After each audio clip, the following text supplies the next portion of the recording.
Hello दोस्तों, स्वागत करता हूँ राहुल कौशिक आर के सभी का। दोस्तों, क्या मार्केट अगेन क्रैश होगा? क्या है इंडिकेटर?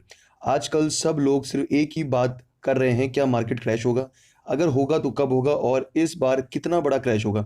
मैं कोई साधु संत तो नहीं हूँ जो फ्यूचर देख के ये हाथ की लकीर देख के ये बता सकूं कि मार्केट कब और कैसे गिरेगा। लेकिन हाँ, मैं जो देख रहा हूँ उससे जो पैटर्न बन रहे हैं उनसे ये ज़रूर कह सकता हूँ कि क्या इंडिकेटर्स हैं मार्केट क्रैश का। आपको ये लग रहा होगा कि क्लिकबिट वीडियो, लेकिन एक बार सोचिए, आपने 2 लाख रुपए इन्वेस्ट कर रखे हैं और आपको अगर पता हो कि एंट्री और एग्जिट कब करना है तो आप उस 2 लाख के 3 लाख बना सकते हैं। और अगर आप आंख बंद करके सिर्फ धमाका होने वाले न्यूज़ देखते रहें और एक दिन एक धमाका आपके स्टॉक के नीचे हो गया तो फिर बर्बाद कौन होगा? इसलिए मैं कहता हूँ कभी कभी डर बहुत काम की चीज़ होती है, क्योंकि जिस बात से डर है उसी में सॉल्यूशन भी है। तो आज के वीडियो में मैं आपको सिखाऊंगा कि मार्केट क्रैश से बचना कैसे है, आइडेंटिफाई कैसे करें कि मार्केट क्रैश होने वाला है, क्या-क्या मार्केट अवेलेबल्स है हमारे पास में। उसके लिए वीडियो को एंड तक जरूर देखिए और राहुल कौशिक आरके को सब्सक्राइब कीजिए दोस्तों, और वीडियो को लाइक जरूर कीजिएगा ताकि मैं ऐसे ही वीडियो आपके लिए बनाता रहूं। Market crash history. 1900 से लेके आज तक दुनिया में 5 बड़े क्रैश हुए हैं। 1929 ग्रेट डिप्रेशन, डॉ जोन्स इंडस्ट्रियल एवरेज 24.8% गिरा था। सेकेंड वर्ल्ड वॉर के इंडस्ट्रियल अपराइजिंग के बाद ये ठीक हुआ। 1987 क्रैश, ब्लैक मंडे के राइसिस क्रैश में डॉ जोन्स इंडस्ट्रियल एवरेज में 22.6% गिरा था, जो 2 साल में रिकवर हो गया था। सितंबर 11 2001 क्रैश, ट्विन टावर पे हमले के बाद में मार्केट क्रैश हुआ था, जो 2 महीने के अंदर रिकवर हो गया था। 2008 ग्रेट कोलैप्स, यूएसए का हाउसिंग मार्केट के कोलैप्स के बाद में डाउ जोन्स इंडस्ट्रियल एवरेज लगभग 50% गिरा था। 2009 के बाद बुल फेज में आया और मार्केट, और 2020 कोरोना क्रैश तक मार्केट रिकवरी मॉडरेट ही था। 2020 कोरोना पैंडेमिक इस क्रैश का रीजन था, world wide lockdown and industries shutting down, लेकिन इसके बाद रिकवरी भी फास्ट हुआ और सारे ग्लोबल मार्केट ने 2020 के एंड में नए हाई पे आ गए। तो मैं पॉइंट्स में अगर बात करूं, the S&P 500 gain 50.6%, the Nasdaq gained 43.7, the Dow Jones gained 6.6 and Sensex gained 20%। क्या है इंडिकेटर्स ऑफ क्रैश? कोई भी कंपनी का स्टॉक तब ऊपर जाता है जब उसका डिमांड बढ़ता है, वॉल्यूम बढ़ता है, लेकिन उससे भी बड़ी बात है कि स्टॉक ऊपर जाना कब चाहिए? जब कंपनी का फाइनेंशियल स्ट्रांग हो, जब ग्रोथ दिखे, मैनेजमेंट रिलायबल हो, कैश फ्लो में इशू नहीं हो, क्रेडिट सॉल्यूशन ठीक हो। लेकिन हमेशा रिटेल इन्वेस्टर इन सारे टॉपिक्स का ध्यान नहीं रख पाते।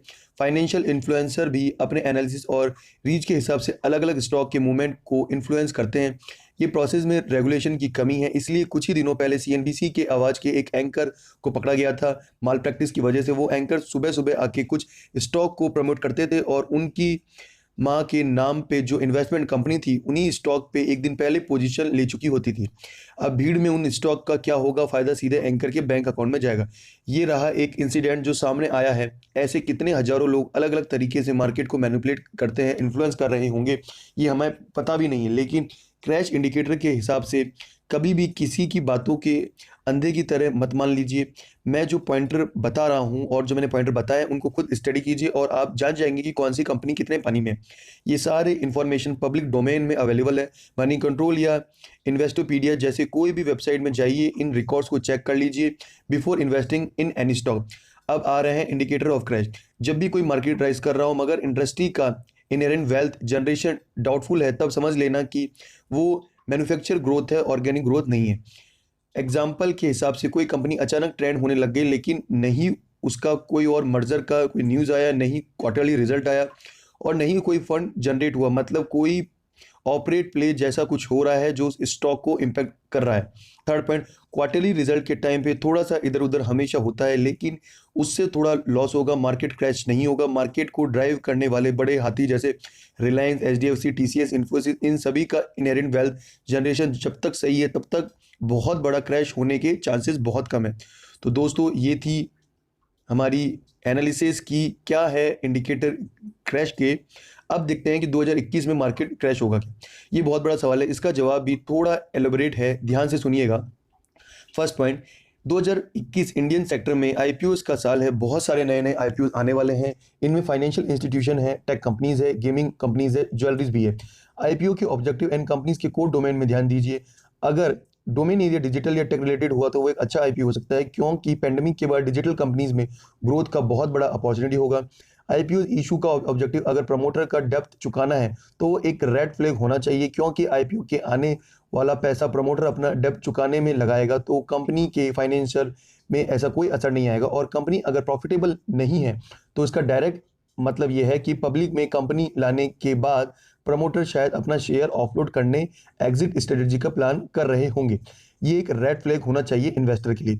मैंने पहले भी कहा है कि इंडियन मार्केट को चलाने वाले बड़े player Reliance, TCS, HDFC, Infosys जैसे बड़े स्टॉक्स हैं। अब अगर आने वाले क्वार्टर में जियो का प्रॉफिट कम हुआ, रिलायंस का पेट्रोल रिफाइनरी बिजनेस के आने वाला प्रॉफिट कम हुआ, एचडीएफसी बैंक किसी वजह से लॉस में गया, इन्फोसिस का कुछ वजह से बड़ा लॉस होता दिखाई दिया, या इंडियन गवर्नमेंट के बोरिंग बहुत ज़्यादा बढ़ गए, तो ये सारे मार्केट होंगे आप सबके लिए और यही मार्कर होंगे जिससे आपको ये पता लग सकता है। तो इससे आप अलर्ट हो सकते हैं इम्पेंडिंग क्रैश से, लेकिन तब तक पिक्ड होने की कोई ज़रूरत नहीं है, पैनिक मत होइए। इंडियन गवर्नमेंट ने काफ़ी अच्छे मेजर किए हैं इकोनॉमी को रिवाइव करने के लिए। कोई नहीं चाहता कि रिसेशन आए, लोगों की सेविंग चले जाए। आपको अपना सेंटिमेंट और दिमाग दोनों कंट्रोल में रखने होंगे और एक स्मार्ट इन्वेस्टर आपको बनना पड़ेगा। तो दोस्तों उम्मीद करता हूँ ये वीडियो आपको पसंद आया होगा, क्योंकि मैंने आपको इसमें बताया है कि अगर मार्केट क्रैश होगा तो उसके पीछे क्या क्या मार्कर होंगे, क्या क्या इंडिकेटर्स होंगे।